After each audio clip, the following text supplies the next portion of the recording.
And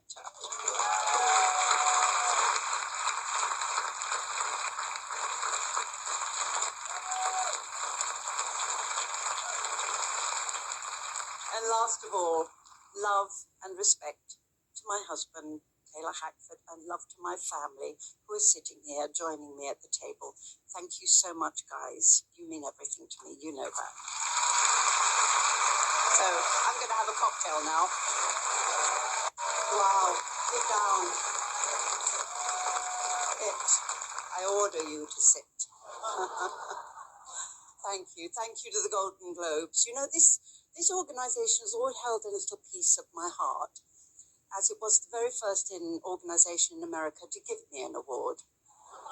As eccentric as that group was, they noticed a small piece called Losing Chase that was way under the radar and gave me a beautiful golden ball. Then they followed it with another, and I was the proud owner of 2 large balls, which, as you can imagine, really helped me in my career.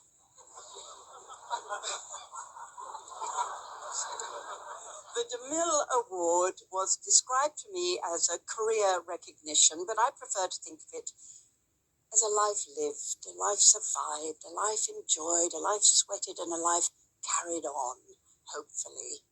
And given that hope, I prefer to think of this as an ongoing reflection of my career rather than a eulogy, not writing my own eulogy. Although I have to say, if this were my memorial, looking out at this audience, I'm absolutely thrilled who showed up for me. And I am making a list of the no-shows. So, I'm going to tell you my whole life story now. When I was 6. Yes, we're beginning there. When I was 6, my parents took me to a variety show at the end of the South End Pier, which, in case you're interested, happens to be the longest pier in the world. The lights went down and my world changed. When I was 14, my mum took me to the first proper play I'd ever seen. The lights went down and my world changed. When I was 16, I passed by the kind of small cinema that smells of tobacco and human fluids.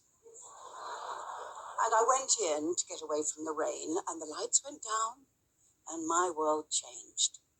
My fate was sealed.